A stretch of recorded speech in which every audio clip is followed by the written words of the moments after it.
Welcome back to the Movie Draft House. I'm your host, Mark. It's another 5-minute review. In today's review, we're going to be talking about the recently released Best Picture nominee, but it's released on streaming. It came out in 2023, but is now available to stream on Hulu. No, is that right? Yeah. No, I'm sorry, Max. It's available now on Max. The international film The Zone of Interest. It's directed by Jonathan Glazer, written by Jonathan Glazer and Martin Amis, and stars Christian Friedel, Sandra Hüller, and Johan Carthus. Sure. Um, when the movie came out and was getting a lot of buzz in the international movie world, um, I started paying attention because Jonathan Glazer is a bit of still a relative. I mean, he's done good stuff before, but like he's got The Fall, he's got Under the Skin, starring Scarlett Johansson, and really that's it. Music video director by trade, really. So he's still a relative unknown as far as like, hey, is this guy a really talented director, or did he just kind of hit gold once? And so I started paying attention to it. Didn't get around to watching it during awards season, and then I heard that it was on my list, but then I heard it was coming to streaming here this weekend. And it's an A24 film, so it's already going to be good. But this film is about bad people. Let me take that back. People that are complicit doing bad things, living their everyday life. That's the best way I can put it.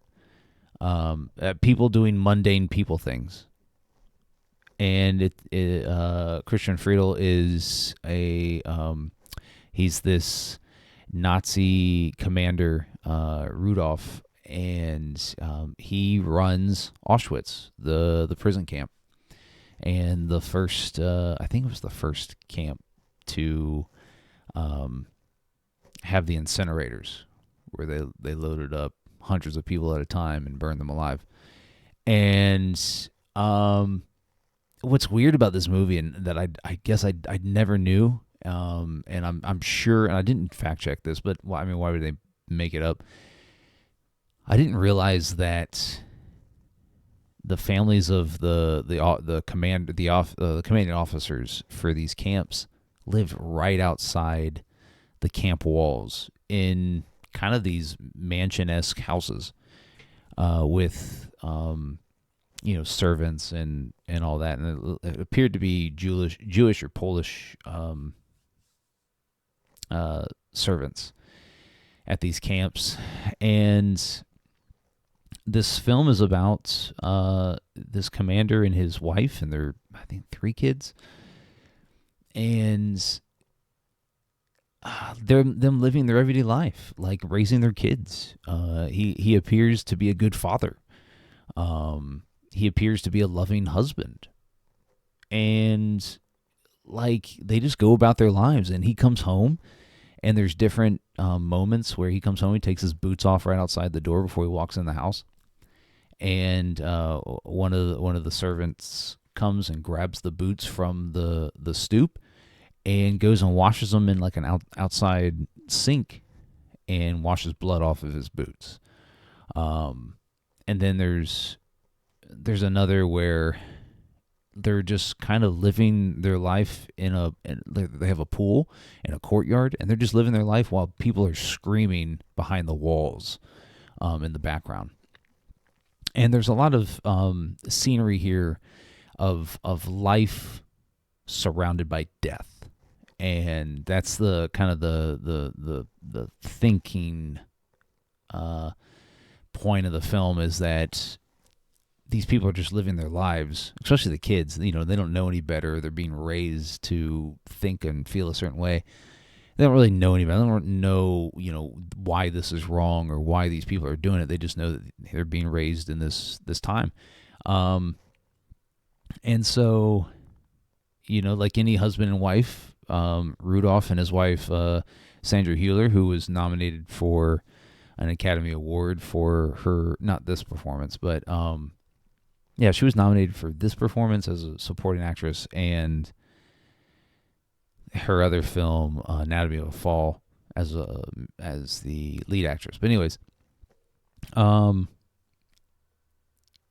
she is running the house, and then midway through the movie, Rudolph gets word that he's being transferred, and he tells his wife, he's like, "Hey, we're being transferred. We got to go." And she tells him, "No, you have to go.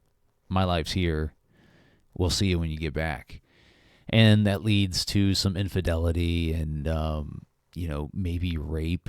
It's insinuated that it might be, but I don't know. Rudolph is not a good character. We're not really meant to sympathize with him, but we're meant to feel sorry for his family, I think. And that's how I took it, is that it doesn't, this film is very, it doesn't blur the line, but it doesn't go out of its way to show you the bad things. Like, it's there. It's there. You hear it. There's certain things that you see, but this movie's PG-13. There is no, you don't see people being burned alive.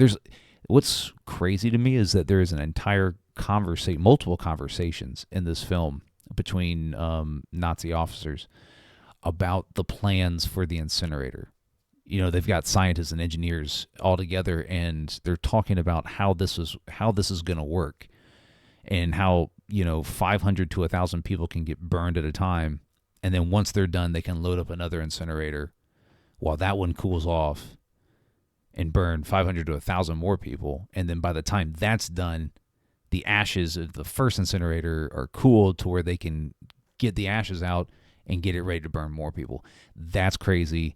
This is a wild premise for a movie, and I can see why people loved it so much. I'm going to recommend it, just simply because there's not anything else like it. It does get a little bit of art housey, I would say, at different times.